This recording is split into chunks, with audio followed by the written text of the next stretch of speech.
चलिए आज हम लोग स्टार्ट करेंगे कैपेसिटर।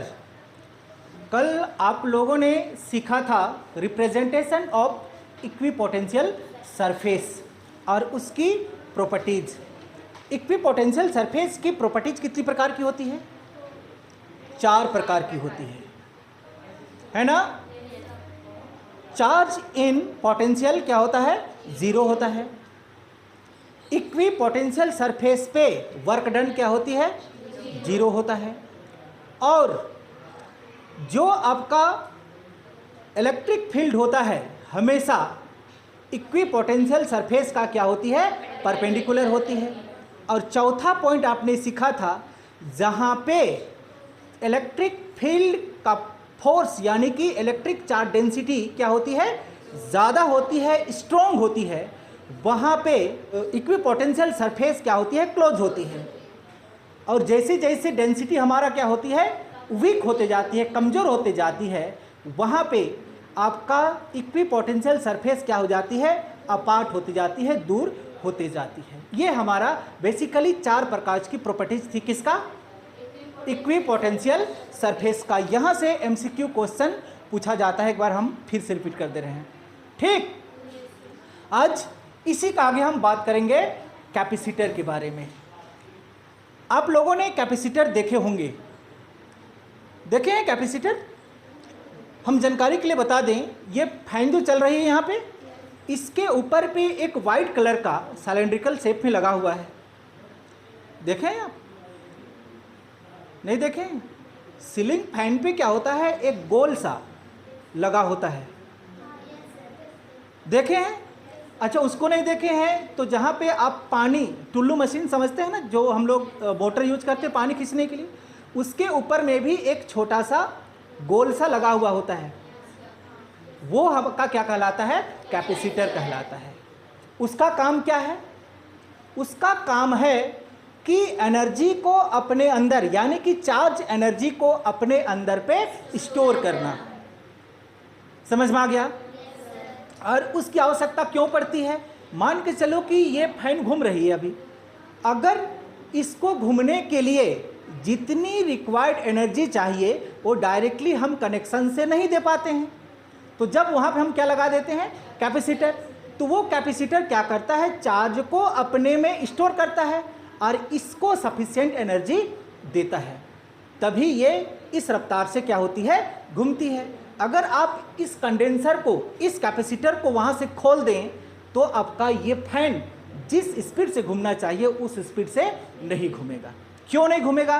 क्योंकि उसको उतना एनर्जी नहीं मिलेगा। बात समझ में आ गया? तो सीधी सी मतलब क्या हुआ कैपेसिटर का, कि कैपेसिटर क्या है? एक प्रकार का डिवाइस है जो अपने अंदर चार्ज एनर्जी या आप डायरेक्टली क्या बोल सकते हैं? एनर्जी को क्या करता है? स्टोर करता है। क्लियर?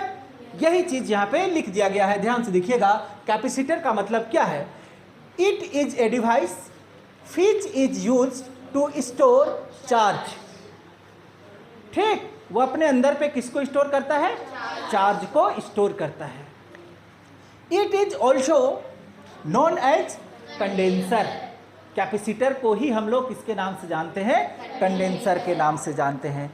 अब कोई सामान लेके जाते हैं, मान के चलिए दुकान में, तो दुकानदार आपसे कह देता है कि आपका कंडेंसर खराब है, आपका कंडेंसर चेंज करना होगा।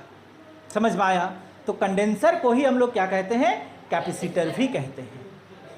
बात समझ में आ गया होगा? एक ही भाषा में लिखना है, एक ही लाइन में लिखना है कि अगर 2 नंबर के लिए क्वेश्चन पूछा कि आप कैपेसिटर से क्या समझते हैं, तो क्या लिखेंगे? It is a device which is used to store charge. बस एक प्रकार का क्या है? डिवाइस है जिसमें हम लोग आवेश को स्टोर करते हैं। क्या कहलाती है? आपका कैपेसिटर कहलाती है। क्लियर? चलिए आगे ध्यान दीजिएगा। कैपेसिटेंस, थोड़ी सी हम पीछे बात करते हैं। रेसिस्टर और ये क्या हो गया? रेसिस्टेंस, ऐसा समझ सकते हैं। जैसे कि कैपेसिटर, उसी तरह से रेसिस्टर। रेसिस्टर का काम क्या है? करंट का फ्लोवेशन को ऑब्स्ट्रैक्ट करना, ऑब्जेक्शन डालना। जिस डायरेक्शन पे फ्लो करेगा उस डायरेक्शन पे उसको रोकना। ठीक उसी तरह से यहाँ पे कैपेसिटर, चार्ज को स्टोर करना। तो कैपेसिटेंस किसको बोलेंगे? कि कोई हमारे पास में कैपेसिटर है तो उस कैपेसिटर में आप कितनी कैपेसिटी के साथ में एनर्जी को स्टोर कर सकते हैं, उसका क्या कहलाता है? कैपेसिटेंस कहलाता है। समझ में आ गया? यहाँ पे हम और करके एक और डेफिनेशन लिख देते हैं ताकि आपको समझ में आ जाना चाहिए। ठीक, the ability to store electric charge in capacitor known as their capacitance. समझ में आ गया कि किसी कैपेसिटर पे इलेक्ट्रिक चार्ज को जितनी एबिलिटी के साथ में वो अपने अंदर स्टोर कर सकता है उसका क्या कहलाता है? कैपेसिटेंस कहलाता है। क्लियर? यहाँ पे आपके पास में दो स्टेटमेंट है, आपको जो सुइटेबल लगे आप लिख सकते हैं। पहला हमने क्या लिखा? Capacitance of a conductor is defined as the ratio of charge given to the conductor to the potential develop in the conductor. यानी कि कैपेसिटेंस हम किसको बोलेंगे? चार्ज और पोटेंशियल का रेशियो को कहा जाएगा। क्या बात समझ में आया? किसका किसका रेशियो को? चार्ज और पोटेंशियल का रेशियो क्या कहलाती है? आपका कैपेसिटेंस कहलाती है। क्लियर? यहाँ पे एक छोटी सी हम आपको एग्जाम्पल के तौर पे बताना चाहेंगे, ध्यान से समझिएगा कि जब आपने ओम्स का नियम पढ़े होंगे, ओम्स का नियम पढ़े हैं? क्या जानते हैं ओम्स का नियम? ओम्स के नियम के आधार पे क्या जानते हैं? ध्यान से समझिएगा। V का मतलब क्या हुआ? Potential is directly proportional to the current. यही तो सीखे हैं आप। क्या सीखे हैं? V is directly proportional to the current यानी कि I। तो I इज इक्वल टू आप क्या जानते हैं? करंट इज इक्वल टू क्या जानते हैं? जल्दी बताइए। Current is equal to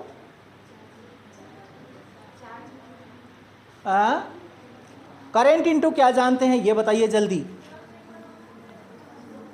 I equal to क्या जानते हैं? मेरा ये सवाल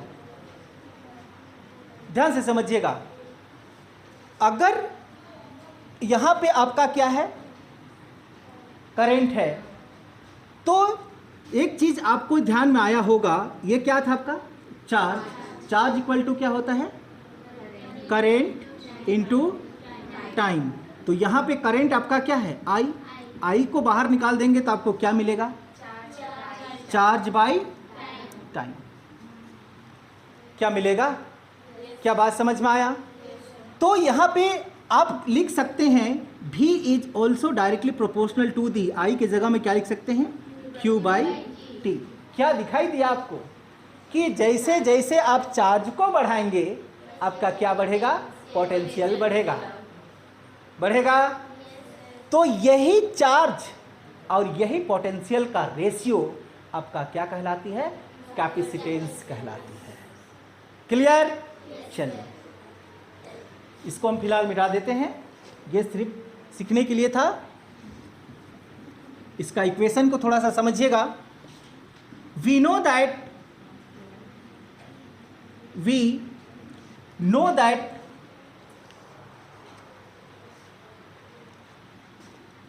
Q for charge is directly proportional to the potential। अभी हमने यहाँ पे आपको दिखाया था, जैसे जैसे आप चार्ज को बढ़ाएंगे पोटेंशियल डेवलप होगा। या पोटेंशियल को डेवलप कराइएगा तो चार्ज अपने आप बढ़ जाएगा। क्लियर? और Q डायरेक्टली प्रोपोर्शनल का साइन है, क्या लगाएंगे? इक्वल टू, और साथ में क्या लगता है? एक कांस्टेंट।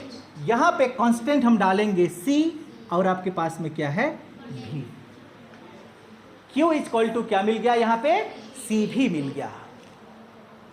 यहां पे C किसको इंडिकेट किया? फिर C इज द कैपेसिटेंस। यहां पे C क्या है? आपका कैपेसिटेंस है। क्लियर? आया बात समझ में? और यहां से अगर हम C को बाहर निकाल दें, किसको बाहर निकाल दें? तो C को बाहर अगर निकाल दें तो आपको क्या मिलने वाला है? Q बाई मिला। C क्या है आपका? कैपेसिटेंस। Q क्या है आपका? चार्ज। V क्या है आपका? पोटेंशियल। आपका डेफिनेशन क्या लिखा गया है? कैपेसिटेंस यानी कि C of a conductor is defined as the ratio of charge given, जो हम चार्ज दे रहे हैं टू दी कंडक्टर। कहां पे दे रहे हैं? कंडक्टर में। To the potential develop in the conductor, potential develop to the conductor, यानी कि Q और पोटेंशियल का रेशियो क्या कहलाता है? आपका कैपेसिटेंस कहलाता है। क्लियर? जल्दी से इसको नोट डाउन कीजिएगा। आया समझ में? इसका डेफिनेशन लिखने के लिए आपको किसको याद करना होगा? C equal to Q by V को याद करना होगा। इसी के आधार पे हमने इसका डेफिनेशन लिखा और एक अपने आप यहां से डेफिनेशन लिख दिया। जो मर्जी, आप दोनों को कभी नहीं लिखेंगे, सिर्फ एक को लिखेंगे, जो आपको अच्छा लगे। ठीक? चलिए, SI यूनिट ऑफ C का मतलब कैपेसिटेंस, फैराड होता है। क्या होता है? फैराड। इसको F से रिप्रेजेंट किया जाता है, याद रखेंगे। ठीक? ध्यान दीजिएगा थोड़ा सा। ये क्या है आपका? कैपेसिटेंस। कैपेसिटेंस का SI यूनिट क्या हुआ? फैराड। तो अगर इस C के जगह में हम क्या लिख दें? 1 फैराड लिखें, तो ये क्या है आपका? चार्ज। चार्ज के लिए क्या आप 1 कूलम लिख सकते हैं? बाई ये क्या है? पोटेंशियल। पोटेंशियल के लिए क्या आप 1 वोल्ट लिख सकते हैं? तो आपको क्या मिला? फैराड इक्वल टू 4 कूलम पर वोल्ट। क्लियर? समझ में आया? तो इसका 2 SI यूनिट बना, एक तो डायरेक्टली फैराड और दूसरा क्या बना? Coulomb per volt. अब याद रखेंगे ये चीज। ठीक? ऐसा ना हो कि what is the SI unit of capacitance और वहां पे फैराड आपको दिखाई ही ना दे। ठीक? उसके स्थान पे क्या दिखाई दे? कूलम पर वोल्ट। क्लियर? हो गया? चलिए मिटा दें इसको। अब यहां पे फिर से एक नया वर्ड आया। कभी क्वेश्चन में पूछा जाता है कि what do you mean by the 1 farad, कि आप 1 फैराड से क्या समझते हैं? यहां पे निकालें आपने 1 फैराड। तो इस 1 फैराड से आप क्या समझते हैं? क्या समझते हैं? जब हम किसी कैपेसिटेंस में 1 वोल्ट पोटेंशियल अप्लाइड करेंगे और 1 कूलम चार्ज अप्लाइड करेंगे, तब उसको क्या कहेंगे हम लोग? 1 फैराड कहेंगे। सिंपल सी मतलब है।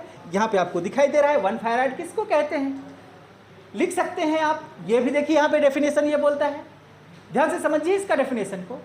1 farad may be defined as the ratio between 1 coulomb charge to the 1 volt potential। क्या आप लिख पाएंगे? दिखाई दे रहा है आपके सामने?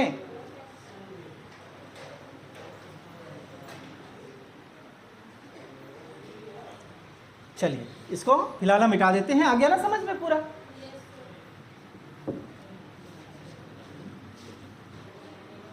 नेक्स्ट टॉपिक हमारा आने वाला है capacitance of spherical capacitor.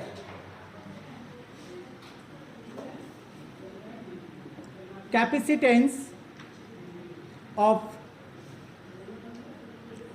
Spherical capacitor. Spherical capacitor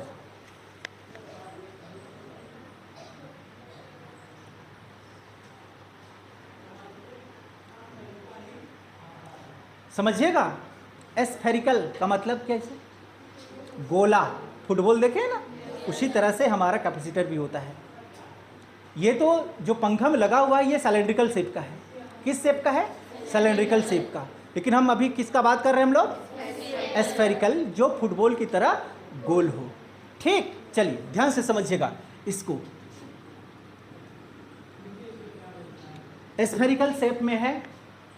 ठीक, ऐसे तो कैपेसिटर पे सभी जगह पे क्या चार्ज होता है आपका? प्लस चार्ज होता है। ये बात आप याद रखेंगे। लेकिन इसका सेंटर पे जो चार्ज होगा, इस सेंटर पे जो चार्ज होगा, इस चार्ज को हम लेके चलेंगे। जो कितना चार्ज है आपका? पॉजिटिव क्यू चार्ज है। एक बार फिर से, कैपेसिटर के सभी जगह पे क्या चार्ज होती है आपका? पॉजिटिव चार्ज होती है। हर एक पॉइंट पे क्या होता है? प्लस चार्ज होता है। लेकिन जब भी हम कैलकुलेट करेंगे तो यहाँ पे उपस्थित पॉजिटिव जो क्यू चार्ज है उसको लेके कैलकुलेट करेंगे। ठीक, सपोज दैट यहाँ पे हम एक पॉइंट मान लेते हैं। इस पॉइंट का नाम क्या दे देते हैं? P, जहाँ पे हमको इसका कैपेसिटेंस को कैलकुलेट करना है। अगर इस जगह भी कैलकुलेट कीजिएगा तब भी वही वैल्यू आएगा, इस जगह भी कीजिएगा तब भी क्या वही वैल्यू आएगा? आएगा या नहीं आएगा? क्यों आएगा? क्योंकि यहाँ से जितना दूरी पे है उतना दूरी पे सभी जगह पे है P। ठीक, इसको हम क्या मान लेते हैं? सेंटर को O मान लेते हैं, और यहाँ से इसका दूरी को हम मान लेते हैं R। क्लियर? चलिए ध्यान दीजिएगा। Let on spherical capacitor having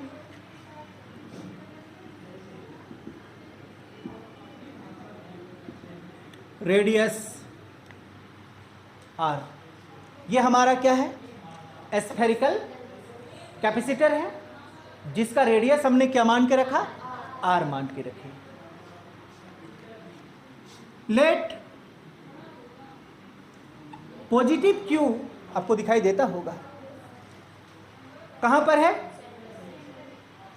stored, ये स्टोर्ड है ना? कहां पे है? एस्फेरिकल कैपेसिटर पे। Let positive Q be the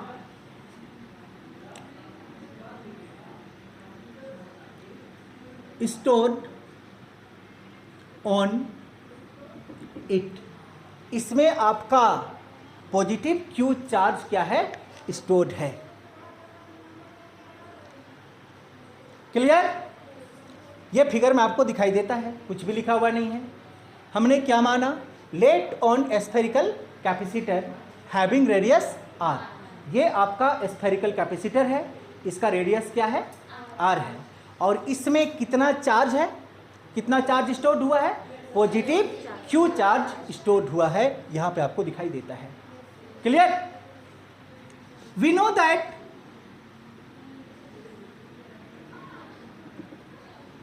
बताइए, C equal to Q by V। ये जानते हैं, जस्ट थोड़ा देरी पहले आप पढ़ चुके हैं। इसको देंगे इक्वेशन नंबर फर्स्ट।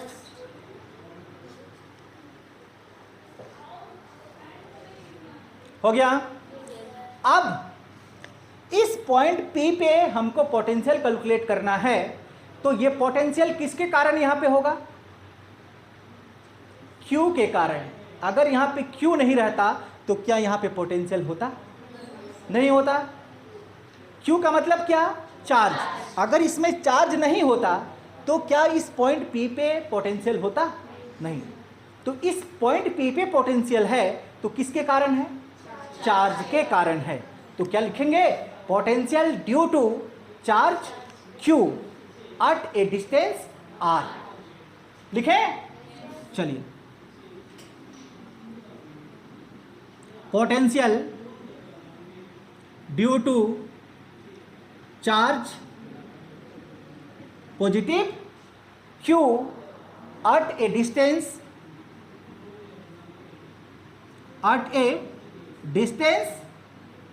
R।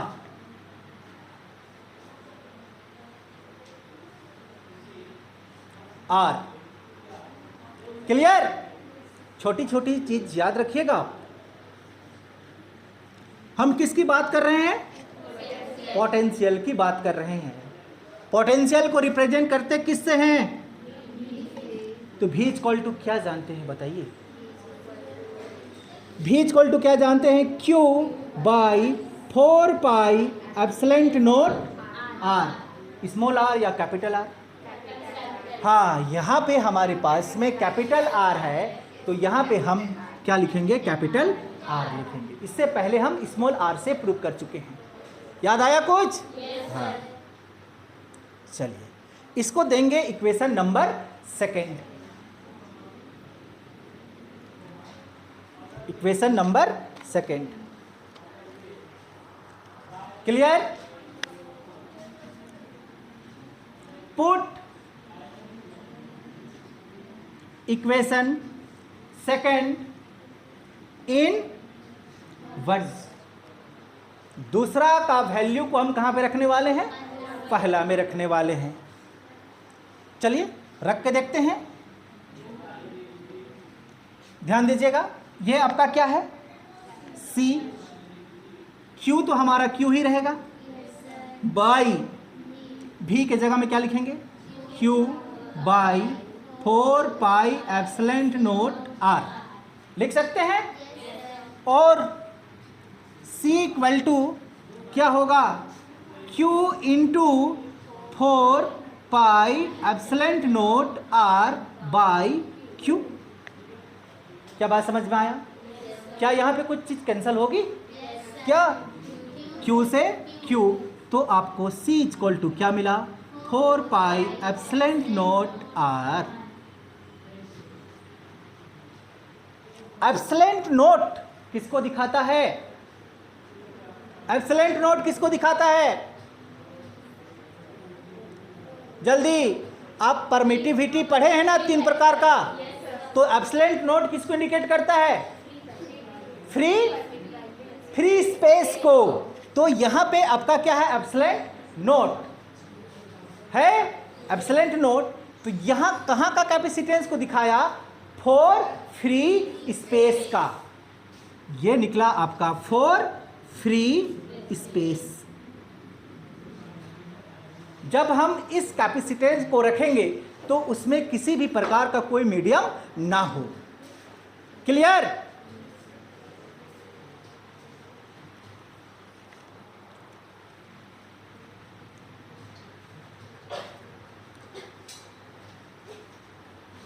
लिख लिए? ये आप नोट डाउन कर लीजिए, इसको हाईलाइट भी करना है। और यहां बगल पे लिखेंगे फॉर फ्री स्पेस।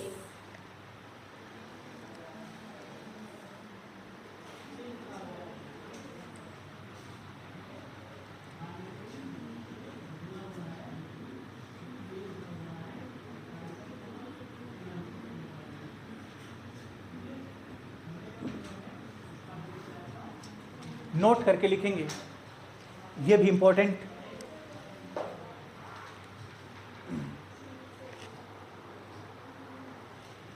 ध्यान दीजिएगा इधर। 4 पाई एप्सिलॉन नॉट तो क्या होती है? कांस्टेंट होती है। 4 पाई एप्सिलॉन नॉट क्या होती है? कांस्टेंट होती है। अगर 4 पाई एप्सिलॉन नॉट क्या हुआ, कांस्टेंट हुआ, तो c is directly proportional to the r। r क्या है, रेडियस। क्या शो किया ये कि अगर आप रेडियस को बड़ा कर देंगे तो आपका कैपेसिटेंस बढ़ जाएगा, रेडियस को बड़ा करेंगे तो आपका ये इसका साइज क्या हो जाएगा, बड़ा होगा, और बड़ा होगा तो वहाँ पे चार्ज ज़्यादा क्या होगा, स्टोर होगा, तो उसका कैपेसिटी बढ़ जाएगा। दिखा रहा है यहाँ पे। तो यहाँ पे नोट करके हम लिखेंगे, पहला पॉइंट क्या लिखेंगे, ध्यान से दीजिए, देखिएगा, C is directly proportional to the R। ये कहाँ से आया पता चला आप लोगों को, क्यों, 4 पाई एप्सिलॉन नॉट कांस्टेंट है, तो C is directly proportional to the R। याद रखिएगा, इन्वर्सली यहाँ पे नहीं है, डायरेक्टली प्रोपोर्शनल, यानी कि एस्फेरिकल का रेडियस को आप जितना बढ़ाएंगे उतना आपका कैपेसिटी बढ़ जाएगा कैपेसिटर का। ठीक, समझ तो पा रही है बात को। हाँ, point number second, if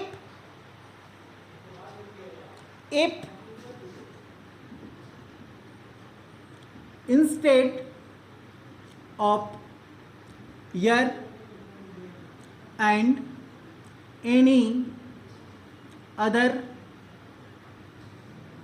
medium having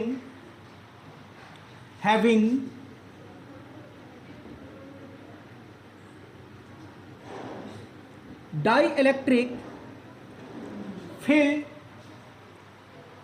inside the capacitor,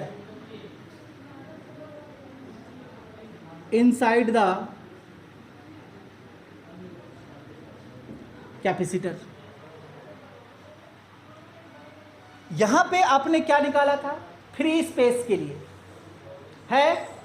अब इसमें हम क्या डाल देते हैं, एयर या कोई दूसरा मीडियम डाल देते हैं, तब इसका कैपेसिटी क्या होगा उसको भी ध्यान दीजिएगा। ठीक, ध्यान दीजिए, यहां पे C, यही C था, है, यहां पे हम जानकारी के लिए इंडिकेट कर देते हैं M का मतलब मीडियम। अब ये कैपेसिटेंस को हम कहां पे लेके रख रहे हैं, किसी प्रकार को कोई भी हमारा जो मीडियम है उसमें लेके रख रहे हैं। तब Cm इक्वल टू, बताइए, 4 pi epsilon not M, medium है, और ये R तो आपका R ही है। ये किसका वैल्यू निकला, 4 मीडियम, ये फ्री स्पेस का था, ये मीडियम का, 4 मीडियम।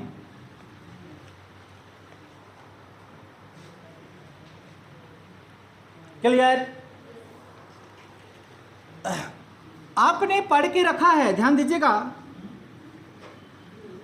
डाई इलेक्ट्रिक कांस्टेंट के जब हम 3 प्रकार का परमिटिविटी पढ़े थे तब आपको हम बताए थे, याद आया कुछ कि सब निकलते जा रहा है पीछे तरफ से, हाँ, याद आया, नहीं आया।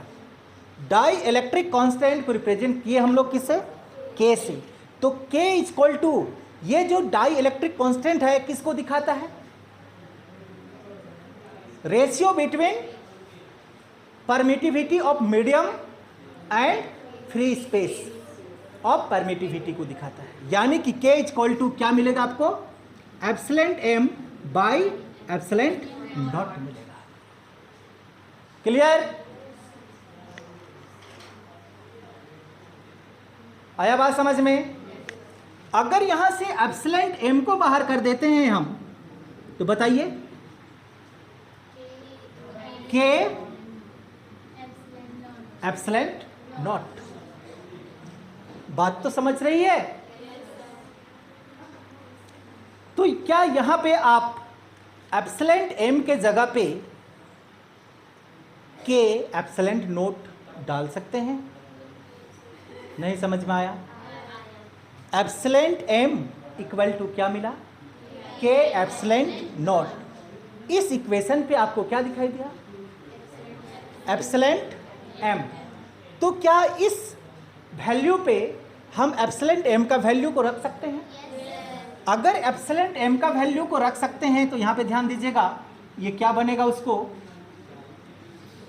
सी एम इक्वल टू बताइए 4 पाई एप्सिलेंट एम है। ये भी क्या है? एप्सिलेंट एम। क्या लिखेंगे? के एप्सिलेंट नॉट, फिर क्या है आपके पास में? आर। बात समझ में आया? डाउट है? और इसको फिर से थोड़ा सा ध्यान दीजिएगा, इस के को हम बाहर कर देते हैं, मतलब पहले लिख देते हैं, यानी कि सी एम इक्वल टू के, फिर क्या है? 4 पाई एप्सिलेंट नोट आर। क्या लिख सकते हैं? लिख सकते हैं?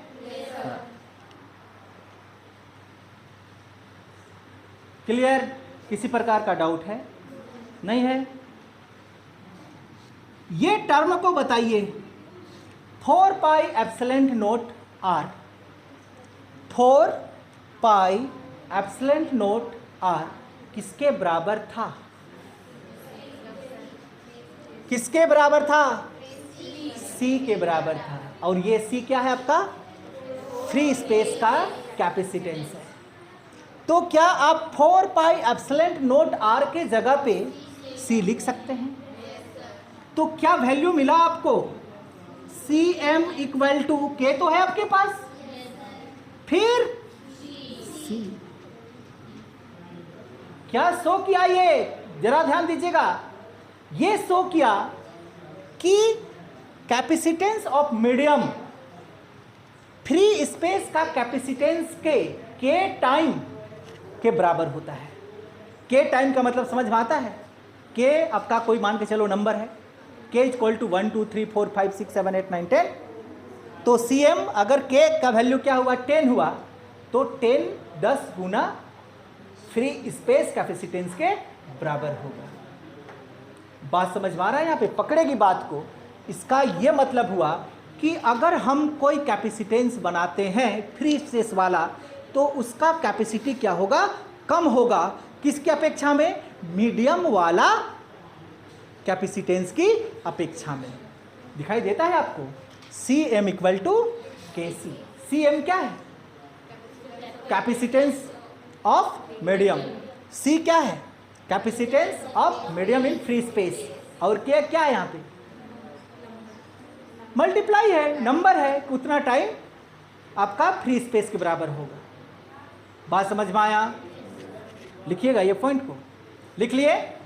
और इसी चीज को हम एक लाइन भी यहां पे लिख देते हैं, आप लिख लीजिए, हम बोल दे रहे हैं, लिखिएगा। Capacitance in a medium, capacitance in a medium is always K times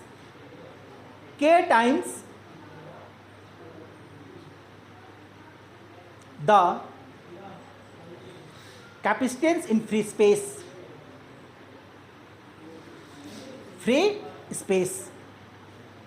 समझ पाई होगी? क्या बात समझ में आया? ये capacitance in medium K time capacitance of free medium के बराबर होता है? डाउट है? याद रखिएगा ये पॉइंट।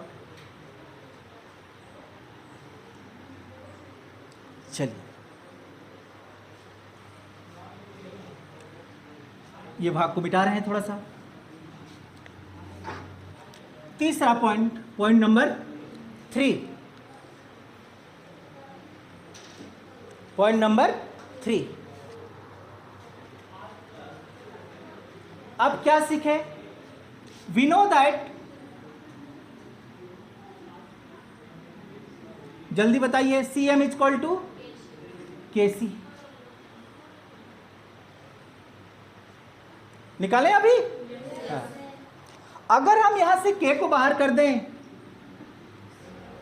जल्दी, CM बाई C।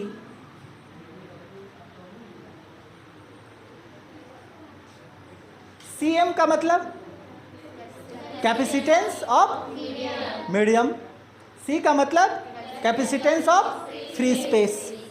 इतनी सी बात समझ में आता होगा। क्लियर? और यहाँ पे K क्या था आपका? डाई इलेक्ट्रिक कांस्टेंट नहीं था।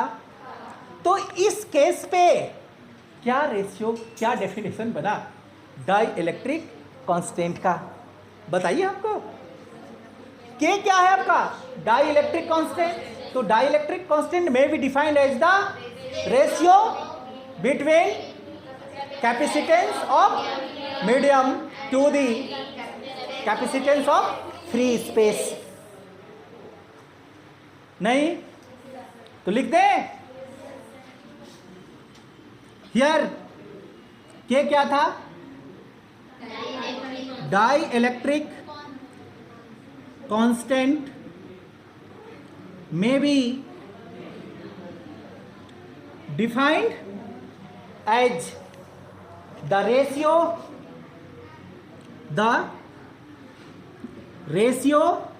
between, बताइए, capacitance of medium and capacitance of free space.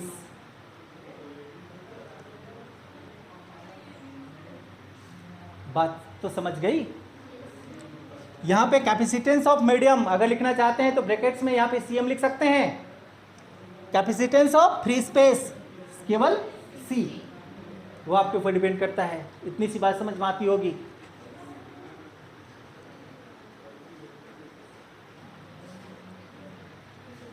Easy नहीं है, सिर्फ इसको रेशियो बना देना है और लिख देना है एक लाइन पे।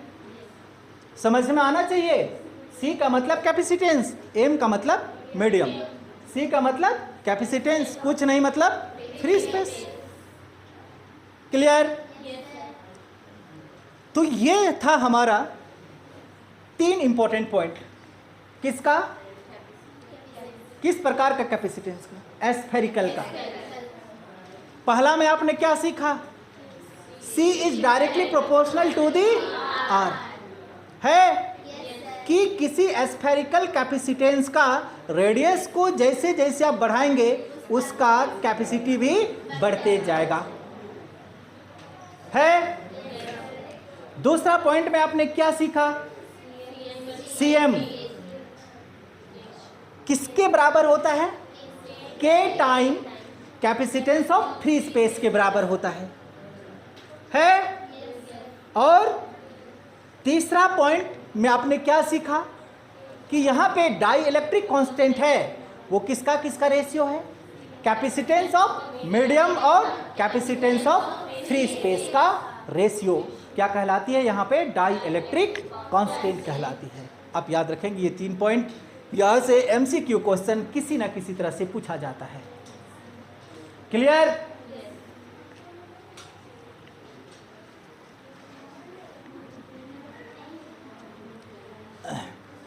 एक और इंपॉर्टेंट यहां पे क्वेश्चन कि कभी पूछ लेता है कि जो अर्थ है हमारा ना, इस अर्थ का कैपेसिटी कितना है? हाँ, क्या अर्थ में पोटेंशियल नहीं है? तभी तो आप अर्थिंग लगाते हैं तो आपका बल्ब जलने लगता है। तो कितना कैपेसिटी होगा? यह अपने अंदर पे कितना एनर्जी को स्टोर कर सकता है कि नहीं? तो क्या टॉपिक डालें हम? Calculate the capacity of earth.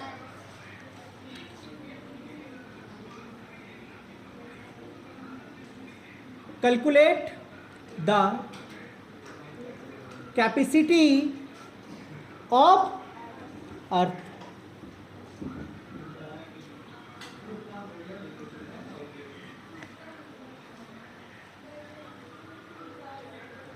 Earth का शेप कैसे? स्फीयर। अभी तो हमने स्फीयर पढ़ के रखा, तो उसी को रिलेट करके यहाँ पे निकालेंगे। We know that earth is sphere है, we know that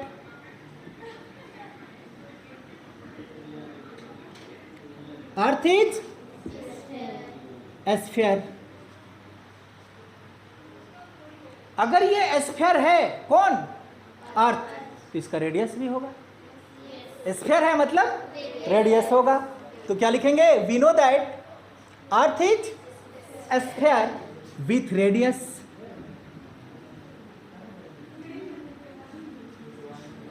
are equal to आप सीख चुके हैं 6400 किलोमीटर्स,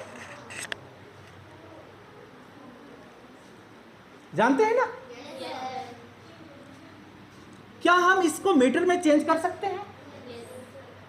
ये किलोमीटर में है तो इसको हम क्या मीटर में चेंज कर सकते हैं? मीटर में चेंज करने के लिए क्या लिखेंगे, 6400 इंटू 1000 मीटर, क्योंकि 1 किलोमीटर इक्वल टू 1000 मीटर होता है। क्लियर? ध्यान से समझिएगा। ऑल्सो वी नो दैट, जल्दी बताइए, सी इक्वल टू अभी आप निकाल चुके हैं,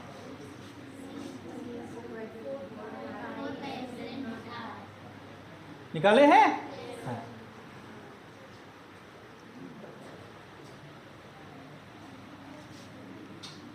देयरफॉर 1/4 पाई एप्सिलॉन नॉट का वैल्यू बताइए। 1/4 पाई एप्सिलॉन नॉट का वैल्यू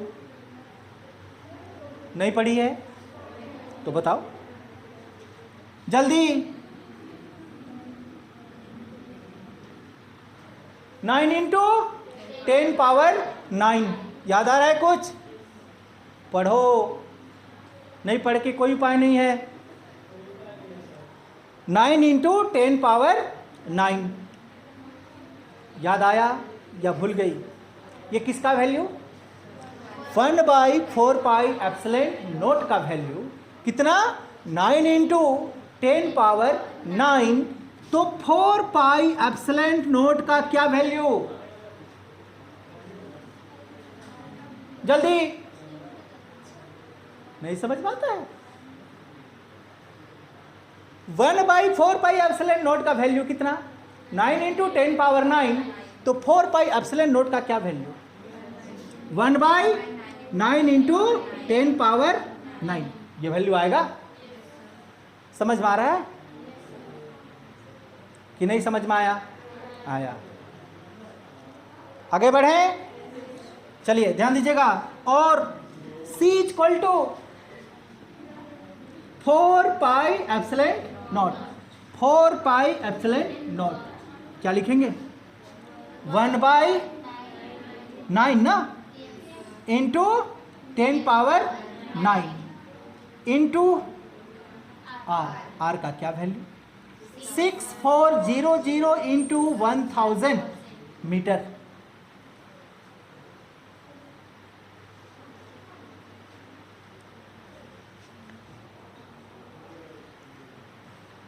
नहीं आया समझ में? डाउट है? और C इक्वल टू,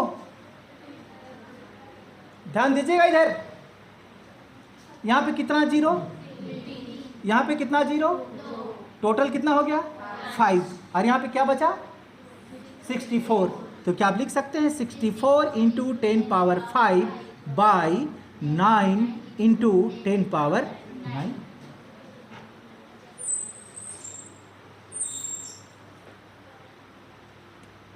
डाउट है? चलिए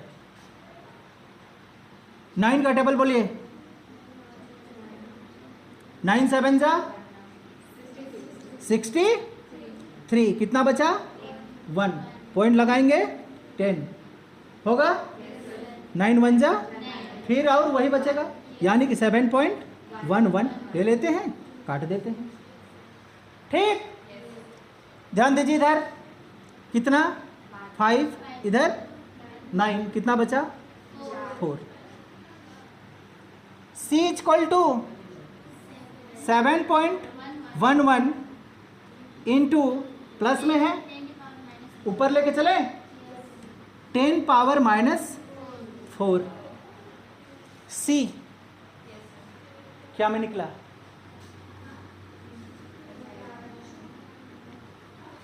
नहीं समझ में आया? किसका? अर्थ का कैपेसिटी निकला।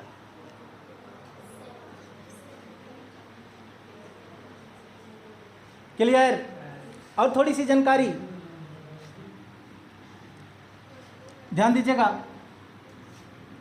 C इक्वल टू 711/100 लिख सकते हैं। पॉइंट हटाएंगे और 2 जीरो लगा देंगे तो होगा 711/100 इंटू 10 पावर -4 लिख सकते हैं क्या?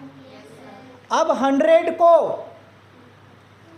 10 का पावर 2 लिख सकते हैं, नहीं? तो C इक्वल टू 711/10 का पावर 2 इंटू 10 पावर -4। अब ये नीचे किस में है? प्लस में, ऊपर लेके जाएंगे तो माइनस। तो C इक्वल टू बताइए 711 इंटू 10 पावर -6 फैराड होगा।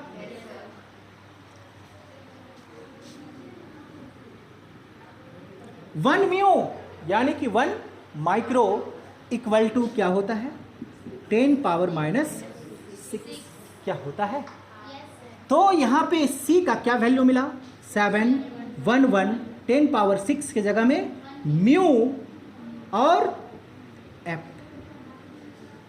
ये देखिए अर्थ का कैपेसिटी 711 माइक्रो फैराड।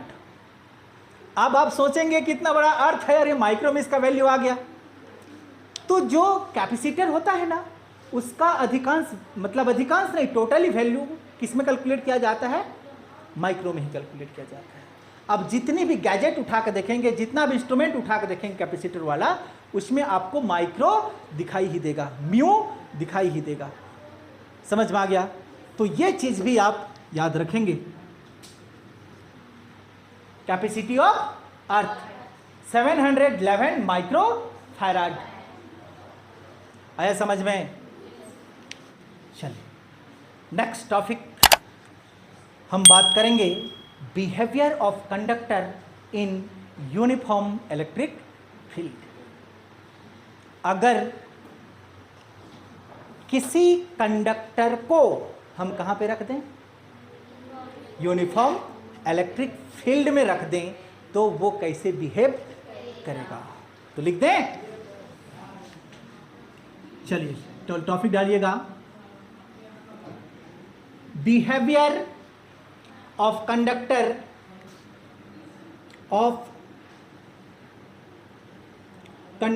कहां पे रखेंगे? इन यूनिफॉर्म इलेक्ट्रिक फील्ड। इन यूनिफॉर्म इलेक्ट्रिक फील्ड।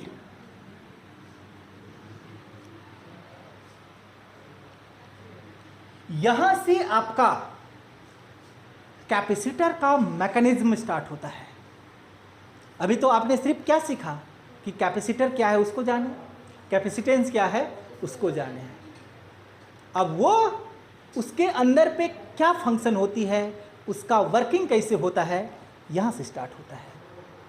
समझ में आ रहा है? चलिए ध्यान से समझिएगा इसको। पहले यूनिफॉर्म इलेक्ट्रिक फील्ड बनाते हैं। क्या बनाते हैं? Uniform electric field. Uniform electric field का मतलब क्या होता है कि एक और प्लस चार्ज और एक और माइनस चार्ज है। चलिए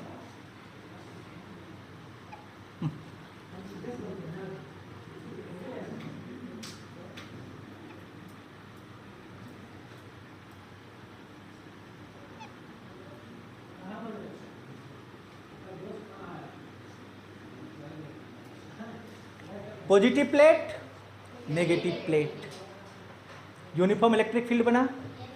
इलेक्ट्रिक फील्ड का डायरेक्शन किधर होता है? Positive to negative. समझिएगा, यहाँ पे हम इस टॉपिक को ही पहले क्रैक करते हैं, फिर आगे बढ़ेंगे, ठीक। यूनिफॉर्म इलेक्ट्रिक फील्ड हमारा बन गया। अब इसमें हम क्या रखेंगे? कंडक्टर को रखेंगे। चलिए यहाँ पे हम एक कंडक्टर रख देते हैं।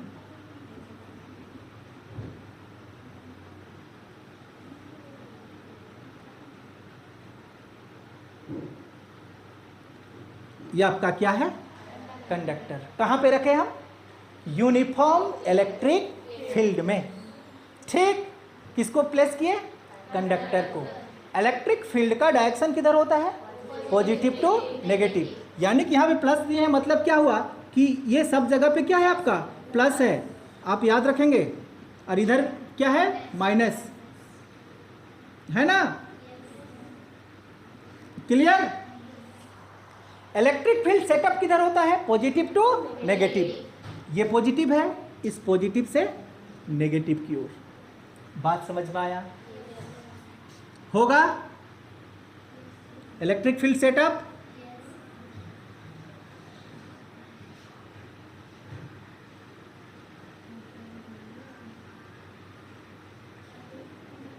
चलिए, ये इलेक्ट्रिक फील्ड सेटअप हो गया, ठीक। ध्यान दीजिएगा इसको। ये किस डायरेक्शन पे सेटअप हुआ? Positive to negative. इस डायरेक्शन पे क्या सेटअप हुआ है? Electric field. इस इलेक्ट्रिक फील्ड को हम नाम दे देते हैं क्या? ई नॉट। ई नॉट का मतलब क्या हुआ उसको भी समझ लीजिए। ई नॉट का मतलब हुआ अप्लाइड इलेक्ट्रिक फील्ड। जो हम अप्लाई किए हैं वो इलेक्ट्रिक फील्ड है। समझ में आया? अप्लाइड इलेक्ट्रिक फील्ड का मतलब समझ में आया कि दो प्लेट है, उसको हम एक को पॉजिटिव और एक को नेगेटिव से जोड़ते हैं। तो अप्लाइड इलेक्ट्रिक फील्ड को रिप्रेजेंट किससे किए? ई नॉट से रिप्रेजेंट किए।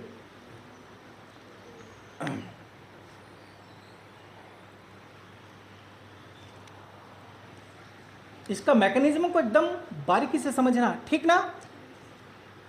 जल्दी से इसको ड्रॉ कीजिए। इतनी सी बातें समझ में आ गया? आया? अब आप बीच में क्या रखे हैं? कंडक्टर। तो क्या उस कंडक्टर पे आपका पॉजिटिव और नेगेटिव चार्ज रहता है? बोलो। इलेक्ट्रॉन्स और प्रोटॉन्स रहता है कि नहीं? तो इलेक्ट्रॉन में कैसा चार्ज? Negative charge. प्रोटॉन में कैसा चार्ज? Positive charge. ये कंडक्टर है ना, तो इसके अंदर पे है कि नहीं है? जितनी संख्या में इलेक्ट्रॉन्स उतनी संख्या में प्रोटॉन्स। इसको हमने यूनिफॉर्म इलेक्ट्रिक फील्ड में प्लेस कर दिया। अब ये प्लेट कैसा चार्ज? Plus charge. तो यहां का कौन सी चार्ज को अपनी ओर खींचेगा? खींचेगा। मतलब इस कंडक्टर का अंदर का टोटल नेगेटिव चार्ज को ये प्लेट अपनी ओर क्या कर लेगा? खींच लेगा।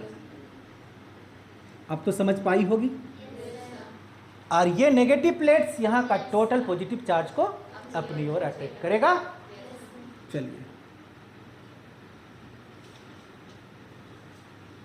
अब भी डाउट है?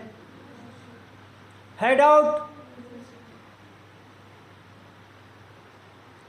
अब इस कंडक्टर के अंदर पे इलेक्ट्रिक फील्ड किधर सेटअप हुआ? पॉजिटिव टू है। किधर? इधर। दिखाई दे रहा है? इधर प्लस है और इधर माइनस। जबकि इधर किधर सेटअप हुआ? इधर। है कि नहीं है? डाउट में तो नहीं है? तो क्या हम यहां पे इसको नाम दे दें EM, इंड्यूस इलेक्ट्रिक फील्ड? इसका नाम देंगे, क्या नाम देंगे? Induce electric field. क्या बात समझ में आया? सिर्फ नाम दिए हैं आप। M का मतलब मीडियम समझ सकते हैं। मीडियम हमने क्या दिया है? कंडक्टर। तो इसकी वजह से इसके अंदर पे एक इलेक्ट्रिक फील्ड इंड्यूस हुआ या नहीं हुआ? तो ये किधर हुआ आपका? इस डायरेक्शन पे, और ये वाला इस डायरेक्शन पे। ये वाला क्या नाम है इसका? Applied electric field. इसका नाम क्या देंगे हम? Induced electric field. बात समझ में आया? डाउट तो नहीं है?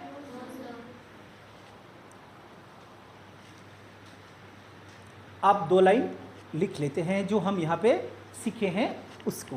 ठीक, लेट ए कंडक्टर प्लेस्ड, कहां पे रखे? इन यूनिफॉर्म इलेक्ट्रिक फील्ड, यहीं पे तो रखे हैं।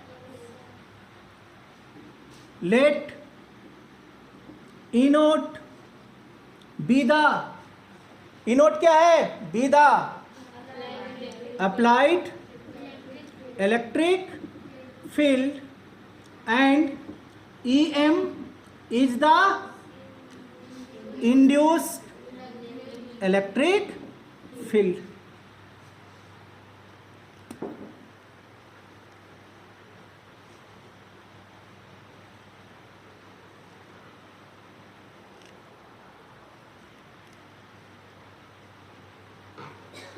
हो गया?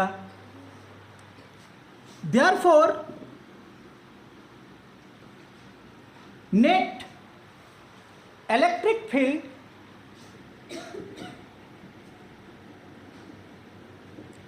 inside the conductor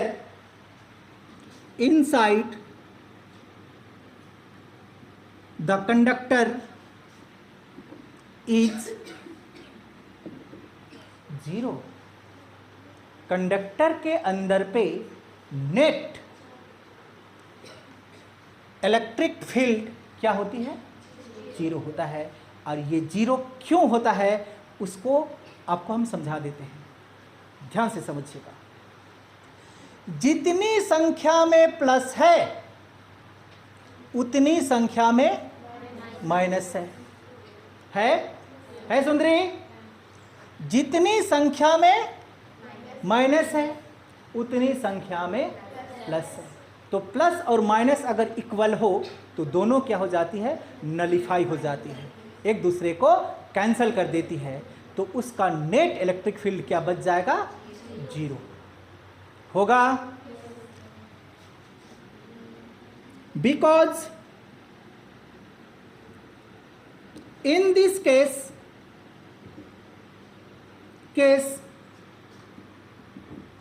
E m equal to E naught. नहीं समझ में आया? ई नोट में जितना प्लस और माइनस है उतना ही आपका ई एम में प्लस और माइनस है। तो दोनों क्या है आपका? बराबर है। क्लियर? लेकिन एक उधर तो एक इधर, इक्वल बट अपोजिट है, नहीं है? Equal but opposite. Hence net electric field को हम क्या मान लेते हैं? E इक्वल टू, ध्यान दीजिएगा, ई एम क्या हो गया? E naught. और ये दोनों क्या है? बराबर। मतलब E equal to E M minus E M लिख सकते हैं, या E naught minus E naught लिख सकते हैं, क्योंकि दोनों क्या है आपका? इक्वल है। तो E इक्वल टू बताइए, नहीं समझ में आया? आया। ये क्यों हुआ उसको भी आप समझ गए होंगे। दोनों बराबर लेकिन अपोजिट दिखाई देता है आपको। आप लिख लेंगे यहां पे नीचे, इफ वी प्लेस्ड, हम भी लिख देते हैं, if we placed A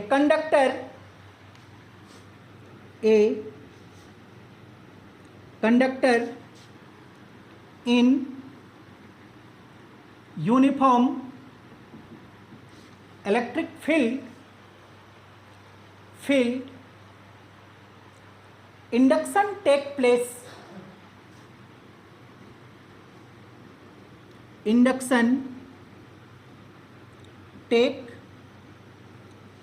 place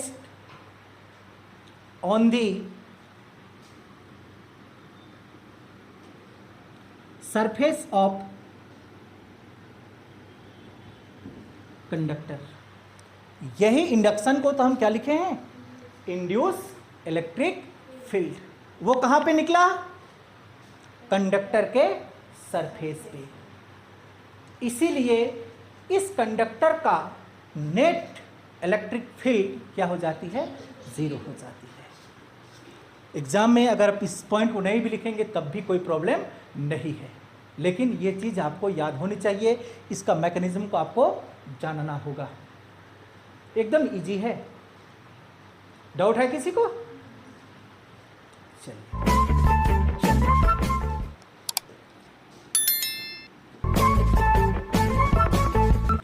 total charge inside the conductor, total charge inside the conductor is, conductor के अंदर पे टोटल चार्ज क्या होता है, जीरो होता है। अब कैसे जीरो होता है, इसको भी हमको क्या करना होगा, प्रूव करना होगा ना, तो कर देते हैं प्रूव। चलिए प्रूव कर देते हैं कैसे जीरो होता है। हम चाहें तो इसको गॉसेस का लो लगाएंगे तब भी प्रूव हो जाएगा, है कि नहीं, लगा दें। यूजिंग गॉसेस लो, बताइए गॉसेस का नियम बताइए। Integral EDS equal to Q by epsilon naught, ये आप जानते हैं।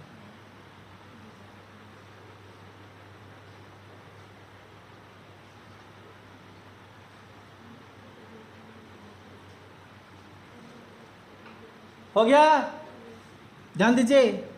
As inside the conductor, inside the conductor क्या निकाले हैं आप, E इक्वल टू, इससे पहले निकाल चुके हैं नहीं,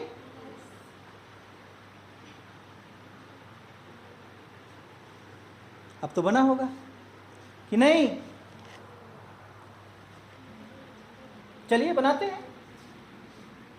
देयरफॉर इंटीजरल क्या है आपका, ये क्या है, zero D S equal to होगा, बोलिए। डी एस आर सबको मल्टीप्लाई करेंगे तो क्या मिलेगा, तो zero equal to Q by epsilon naught मिलेगा। और Q इक्वल टू बोलिए जीरो इंटू, तो Q इक्वल टू, Q किसको इंडिकेट करता है, चार्ज। टॉपिक क्या लिखा हुआ है, total charge inside the conductor is zero.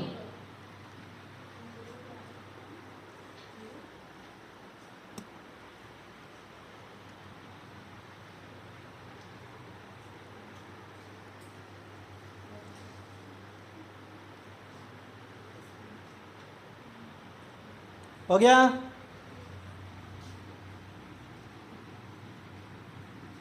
Next point लिखिएगा। The excess charge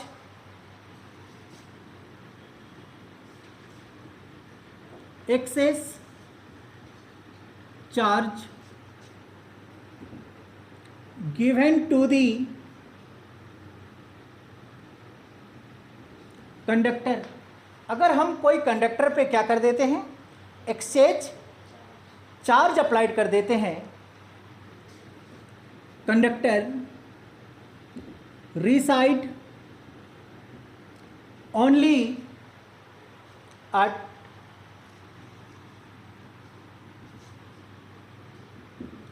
its outer surface। क्या बोला उसको समझिएगा।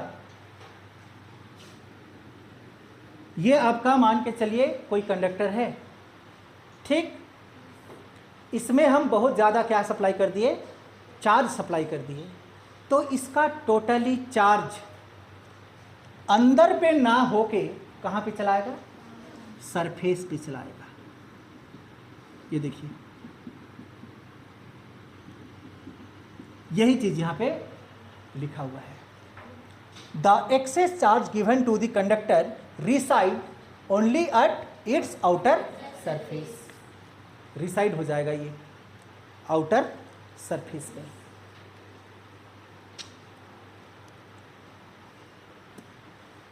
याद रखिएगा ये पॉइंट भी।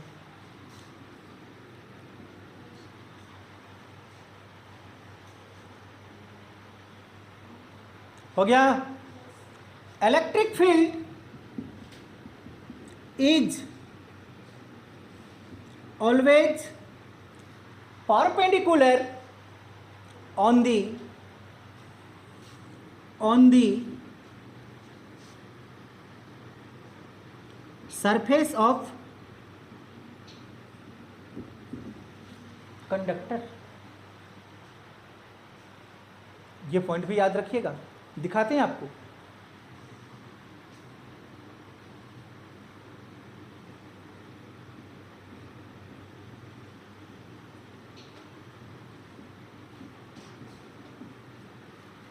ये है आपका चार्ज, तो इसका इलेक्ट्रिक फील्ड किधर, परपेंडिकुलर।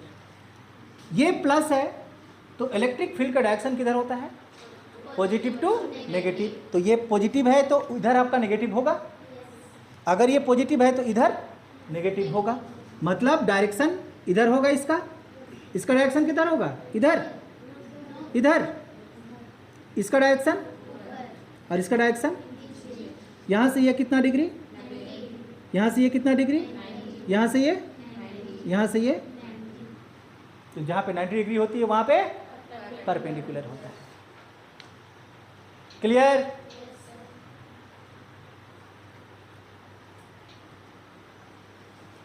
आया समझ में? मैकेनिज्म होती है। क्लियर? तो आज के लिए फिजिक्स को यहीं तक रखते हैं, कल एक नया टॉपिक के साथ में और आगे हम लोग बढ़ेंगे। ठीक?